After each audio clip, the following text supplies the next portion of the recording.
Bienvenue à bord du vaisseau Hypersensas.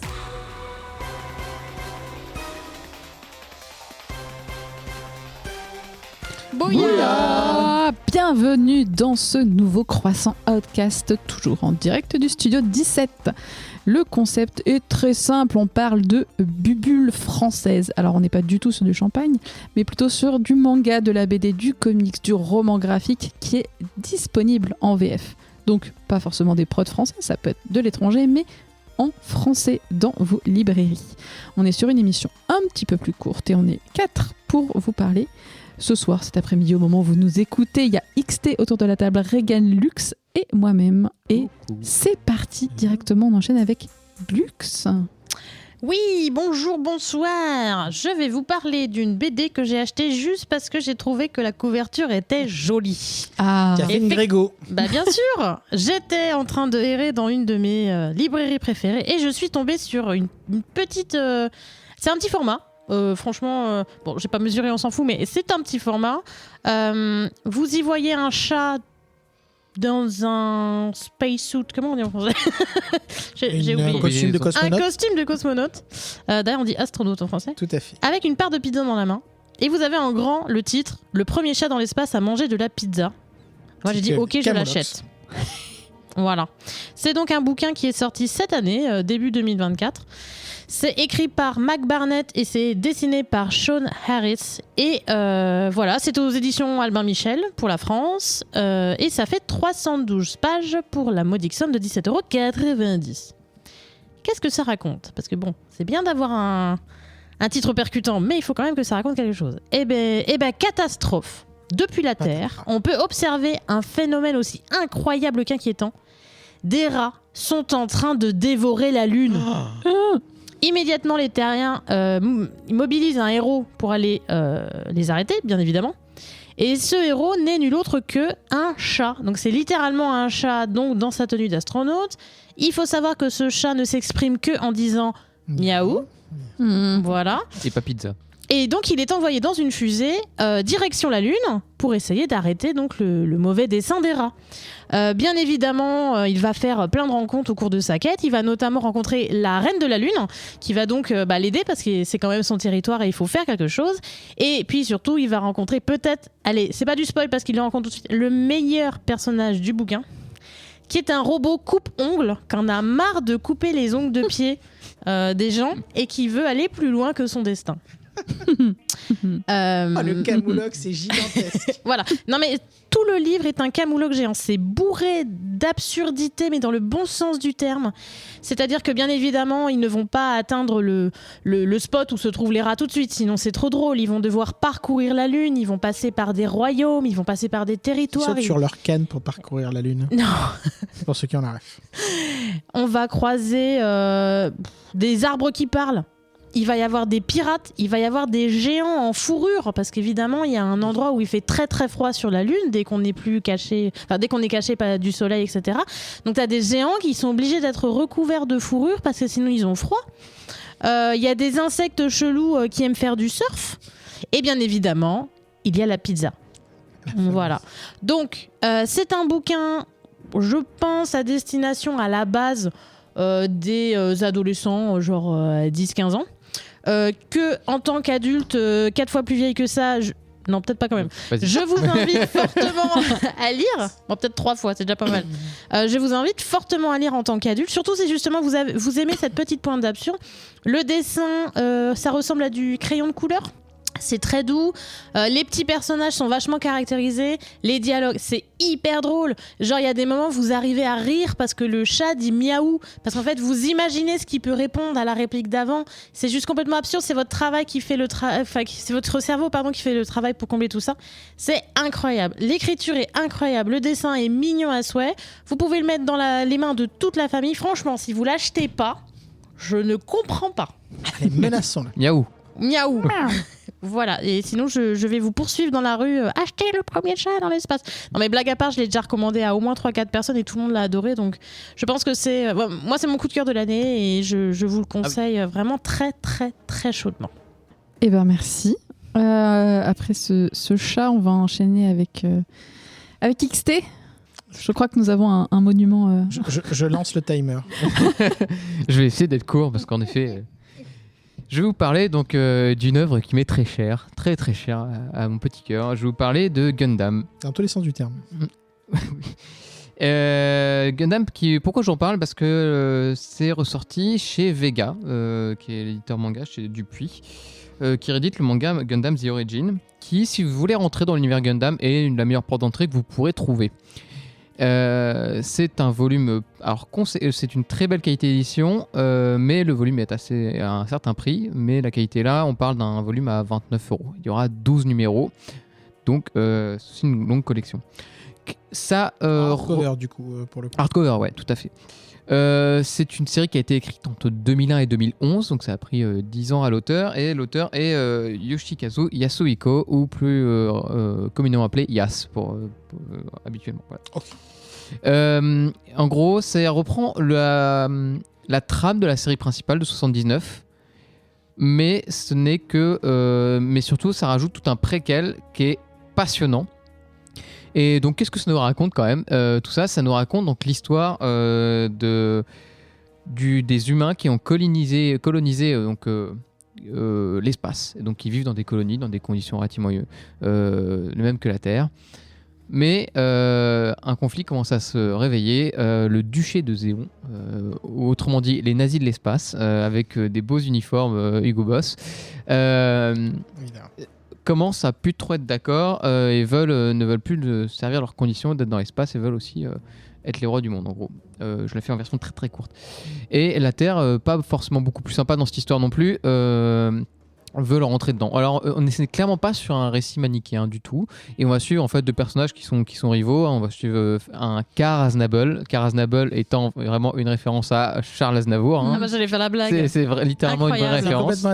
C'est complètement assumé. Et Amuro, qui sont donc les deux personnages qui sont les deux rivaux, donc on observera, et qui sont extrêmement différents. Donc Amuro, qui est un adolescent concrètement, qui va se retrouver aux mains de ce Gundam que son père aura designé, et que son père n'aura jamais eu trop d'attention pour lui, qui a en fait plein d'histoires de famille là-dedans. C'est plein de conflits de comment on évolue adolescent, et surtout Gundam, c'est pas vraiment que des batailles de robots, très très loin de là. C'est surtout une histoire sur la guerre et sur ses horreurs, et la première partie qu'a écrite Yas en l'occurrence en témoigne beaucoup plus que la série originale, qui était aussi destinée aux enfants aussi, donc il devait y avoir plus de bagarres, même si ça a été bien adapté. Et la première partie donc se concentre énormément sur la jeunesse de Kar Aznable, donc ce jeune homme qui vit dans ce pays il avait 20 ans. Et qui en fait naît au départ dans un pays qui n'est pas si fasciste que ça, mais qui le devient. Ouais. Et qui le devient de plus en plus, à raison ou à tort, évidemment. Je sais pas si c'est la bonne chose. C'était peut-être pas la bonne formulation. Peut-être pas la bonne formulation, bien sûr. Mais et donc en fait, on va le voir évoluer dans ce contexte-là où en fait lui a une famille, on va dire, plus modérée, qui va se faire prendre le pouvoir par des gens beaucoup moins modérés. Et en fait, il y a tout un aspect politique là-dedans, en fait, de jeux politiques qui se créent là-dedans. Donc il y a aussi ça qui est passionnant dedans, c'est suivre tous ces enjeux politiques. Et donc après, on suit la série principale qui se termine de la même manière, un peu qu'avec un épilogue supplémentaire comparé à la série principale 79.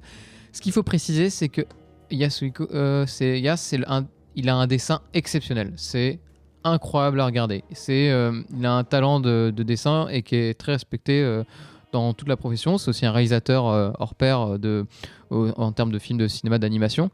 Il est très très reconnu par ses pairs et ça se voit dans ses dessins. C'est vraiment impressionnant dans toute la qualité. L'édition comporte aussi quelques pages couleurs qui sont dessinées par lui-même, qui sont colorées par lui-même, qui sont aussi très belles, qui ont un ton pastel vraiment très beau. C'est dynamique, c'est fluide, c'est très riche. Je ne peux que vous le conseiller à le lire et à pouvoir vous le procurer, ne serait-ce que de voir au moins à quoi l'édition ressemble. Je ne pense pas que vous le regretterez parce que c'est une très longue et belle œuvre qui après vous amène à plein d'autres œuvres si vous voulez voir les autres univers de la série, éventuellement même vous mettre au Gunpla, mais ça c'est une autre histoire.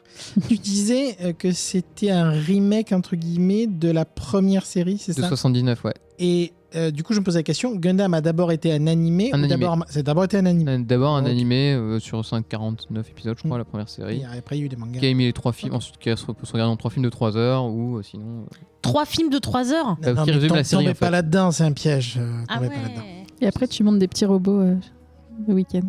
En plastique et énerve. Tu n'as plus de place sur les- tes étagères. Merci XT, on passe à Rigen.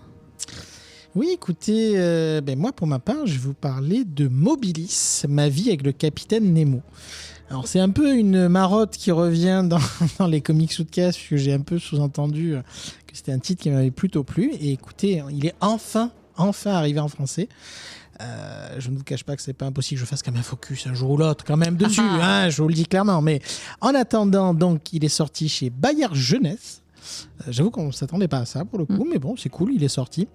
Il est sorti donc le 9 octobre de cette année 2024. Il est sorti au prix de 17,90 €. Il y a 160 pages dans une édition plutôt jolie en l'occurrence. Et du coup, il est classifié jeunesse. Alors, on va le voir, c'est assez relatif. Les jeunes peuvent le lire, bien sûr, mais je ne suis pas sûr que ce soit le public forcément visé.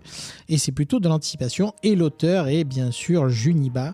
On vous en a déjà parlé, notamment côté Comics Outcast, puisqu'on est, pour certains d'entre nous, plutôt très fans. Genre toi. Mais pas que. J'allais dire, nous avons même une personne autour de cette table qui a eu même l'occasion d'assister à une conférence avec Juniba. Et ce n'était malheureusement pas moi, parce que j'étais à ce moment-là à New York, mais c'était XT si présent. Et c'était très très bien, Et très apparemment, intéressant. c'était très cool. Ouais. Bon, on va pas vous le faire là, mais on aura l'occasion peut-être d'en reparler, justement à l'occasion de ce focus. Bref. Mobilis, de quoi parle-t-on? Eh bien, Mobilis, c'est le nom qu'il donne au véhicule du capitaine Nemo. Et écoutez, le capitaine Nemo, je pense qu'il n'est plus vraiment à présenter. Le fameux personnage créé par Jules Verne, qui s'inquiète et qui est un fervent défenseur des océans et misanthrope convaincu. Donc dans ce récit, il continue de naviguer à bord de son sous-marin, donc le Mobilis, alors que le reste du monde, semble ne pas avoir vraiment écouté ses avertissements et se retrouve confronté à la montée des eaux. Il se retrouve donc solitaire et désabusé, puisque clairement, c'était pas faute d'avertir la population.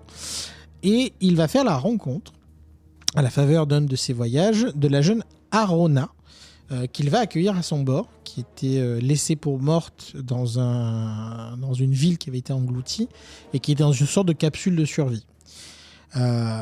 Tout le récit va tourner autour de cette relation effectivement entre Arona et Nemo. Comment vont-ils s'apprivoiser? Nemo saura-t-il s'ouvrir tout en luttant contre ses propres démons? Ça va être un peu l'enjeu de ce voyage au long cours rempli d'océans bleu azur et de beauté sous-marine. Je vous ai déjà parlé de Juniba, je suis pas sûr si j'ai déjà parlé de Juniba. Vaguement. Vaguement. Non, écoutez, c'est un gros coup de cœur personnel. En l'occurrence, j'avais eu la chance de le découvrir en VO, ce titre, qui était sorti chez TKO et qui était assez difficile à se procurer malheureusement en France. Donc c'est vraiment une bonne nouvelle qu'on a pu l'avoir chez Bayard Jeunesse. C'est d'une beauté. Alors, je sais, encore une fois, on en parlait notamment dans l'épisode sur Boy Wonder. Voilà, c'est un style qui peut ne pas plaire, clairement, mais le travail est vraiment incroyable. D'ailleurs, il y en a certains qui ont une dédicace dans le leur. Je ne suis absolument pas jaloux. C'est beau, c'est graphiquement très travaillé, toujours encore une fois autour de la symbolique, d'arriver à capter les essences des personnages, le visuel des personnages, les émotions des personnages. Et c'est intelligent, c'est touchant, ça aborde les traumas qu'on peut avoir, la gestion quand même de la relation, même si c'est pas son père, mais on va dire enfant-parent inévitablement aussi. Comme je disais, les traumas, comment on gère ces traumas au quotidien, comment on les passe pas à ses proches. Et tout le parcours qu'il va y avoir dans le comics, oui, du coup c'est un comics qui est vraiment très cool. Pour la petite anecdote, c'est aussi le titre du mois de novembre de notre club de lecture VHS. En l'occurrence, ils viennent de gagner au moment où on enregistre le tirage au sort, et donc le VHS va pouvoir le découvrir de son côté, mais je vous invite à faire de même du vôtre. Franchement, allez-y, foncez, c'est un régale. Je ne peux que plus soyer cette reco. Ouais, j'ai une petite question bête. Je pensais que le Captain Nemo, c'est pas lui qui conduit le Nautilus ? Alors oui, tout à fait. C'est juste que en fait, le Mobilis, c'est le principe de la machine. C'est les machines qu'il crée. Mais c'est bien le Nautilus, effectivement. Ok, oui, ok. tout à fait. D'accord. C'est le Mobilis, c'est la notion de machine, de machinerie qu'il a. D'accord. qu'il a dedans. Mais oui, c'est le Nautilus, tout à fait. Ok, merci pour cette précision. Non, c'était important parce qu'effectivement, on connaît le Nautilus quand même un petit peu de nom. En fait, pour la faire courte, c'est son slogan, pas son slogan, ça, comment on dit, son motto, son mantra, c'est Mobilis in mobile. Mais c'est bien le Nautilus, le nom du. Qui est une chanson de l'affaire Louis Trio pour les vieux C'est qui QFD. connaissent. Bref. Il y avait une série aussi, il n'y a pas longtemps, sur TF1, France Télévisions, sur le Nautilus. Et je place une dernière petite remarque. Qu'un éditeur publie par pitié J.L.A. en France, c'est une des dernières choses qui nous manque de Juniba et ça nous manque cruellement. Et Faut qui l'avoir était feuilleté, chez le ça même a l'air très éditeur d'ailleurs, était aussi chez DKO en VO. il me semble. C'est une bonne remarque, je crois que oui. Oui, effectivement, oui. il me Peut-être semble que que oui. si Mobilis fonctionne, il y aura un petit move pour publier effectivement ce qu'a fait Juniba chez TKO. Ça va être très bien gagné. Et ben moi de mon côté, je vais vous parler de Brume. Brume, c'est une trilogie de BD puisque le tome 3 est sorti le 23 octobre 2024. La trilogie sera d'ailleurs disponible en coffret à partir du 13 novembre 2024, donc au moment où vous écoutez l'épisode, normalement la trilogie est disponible en coffret chez Glénat. Donc on est sur des BD format 60-70 pages à peu près, donc c'est 13 € la BD. Donc vous faites l'addition et le coffret il est à 38. Voilà, ça fait 1 € en moins. Gagner de l'argent. Et bah ouais, vous gagnez de l'argent en achetant 3 BD, c'est quand même intéressant. Incroyable. Donc Brume, qu'est-ce que c'est ? C'est une BD de Jérémy Pellissier et de Karine Hinder, donc on est toujours sur de la jeunesse, puisque moi j'aime beaucoup les BD jeunesse. Brume, c'est une petite fille, très espiègle, qui a été recueillie dans la forêt par un papa aimant, donc elle a un papa adoptif. Et cette petite fille, elle rêve que d'une seule chose, c'est devenir sorcière. C'est vraiment son Logique. truc. Elle veut devenir sorcière. Elle n'a pas des pouvoirs ou quoi. Elle veut juste devenir sorcière. Et il se trouve que son père lui révèle qu'un livre a été trouvé à sa naissance. Il se trouve que ce livre, c'est un grimoire de magie. Elle se Coup de dit, bol, hein. et ben voilà, c'est ça en fait. En fait, je suis une sorcière. Et on la retrouve du coup qui traîne un chaudron d'occasion derrière elle. Elle veut ouvrir son échoppe de sorcière, elle veut faire des potions, tout ça. C'est pas sa spécialité, elle est pas très douée, mais elle va en chemin recruter un assistant, un petit cochon qui s'appelle Hubert, qui est d'ailleurs narrateur en partie de la BD. Et elle va se lier aussi d'amitié avec Hugo qui est un petit gars très sympa, complètement craintif, qui a peur de tout, même de passer une porte, hein, vraiment il est très craintif. Et voilà, et elle va vouloir être sorcière. Et donc dans le premier tome, elle va faire une potion qui va pas du tout fonctionner, qui va plonger le village dans un brouillard hyper épais. Aïe, aïe, aïe. Et elle va se dire, mais non, c'est pas ça, c'est pas moi, je suis sûre que c'est un dragon dans la forêt. Et du coup, en fait, elle a peur de rien. Et donc, elle va aller dans la forêt pour essayer de battre le dragon. Et donc, voilà, c'est ça. Brume, c'est une gamine qui est têtue, qui est déterminée, qui est limite arrogante, insolente, en fait, tellement elle a confiance en elle. Et qui veut juste... elle veut être sorcière, en fait. Il n'y a pas moyen. Elle est sorcière et elle sera sorcière. Et j'ai trouvé ça adorable. La BD, elle est vraiment très mignonne en termes de dessin. Tout est mignon, tout est cool. C'est vraiment pour une cible enfant. Là, on est sur du... Je pense que ça se lit à partir de 6 ans, on le lit à l'enfant, jusqu'à 10 ans où ils peuvent le découvrir tout seuls. Mais c'est vraiment un truc qui se lit très très bien. Et pour les adultes aussi, hein, moi en tant qu'adulte, j'ai ri parce que c'est drôle, c'est très très beau, c'est intriguant, il se passe des choses en fait sur les 3 tomes. Ça se termine au bout de 3, donc il y a vraiment une fin d'histoire. Alors ils ouvrent un peu parce que le personnage, tu peux continuer à raconter des choses dessus, mais c'est vraiment très très agréable. Les dessins, c'est doux, c'est lumineux, c'est expressif, ça s'enchaîne bien. Vraiment, il se passe des choses. La mise en case, elle est plutôt très propre aussi. Moi, j'ai complètement accroché à la trilogie. Là, tu vois, quand le tome 3 est sorti, je me suis jetée dessus parce que je voulais absolument lire la fin de l'histoire en fait, de Brume, connaître ses origines et la fin de sa quête. Et c'était vraiment très cool. Je la recommande, je pense, à pas mal de gens depuis que le premier tome est sorti. Ça fait un peu penser à la qualité un peu de Bergère guerrière, qui avait aussi très bien fonctionné dans cette collection chez Glénat. Donc c'est la collection Cho, Donc c'est vraiment les trucs au niveau Titeuf et tout ça. Donc il y a pas mal de titres là-dedans, mais ouais, Brume très intéressant pour ça. Et un petit coup de cœur pour moi en plus, elle est vraiment trop chou, quoi. C'est vraiment une héroïne incroyable. Et on a tellement peu d'héros avec autant de confiance en soi que ça fait du bien aussi des fois en fait. Voilà. Donc Brume. Mais oui, moi j'aime les sorcières en ce moment. Brume, Jérémy Pellissier et Caroline Hinder. Et ben on a fait le tour de la table. Yes. Je pense qu'on est bon.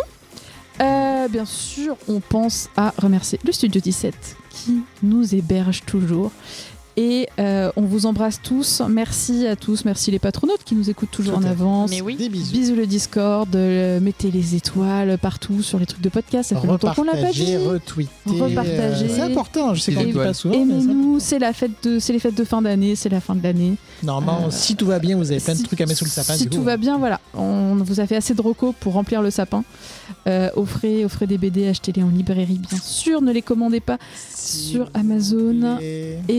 Et voilà, soutenez vos libraires. Et bonne fête de fin d'année à tous. Oui, des bisous sous le gui. Salut. À plus. Bisous. Ciao, ciao.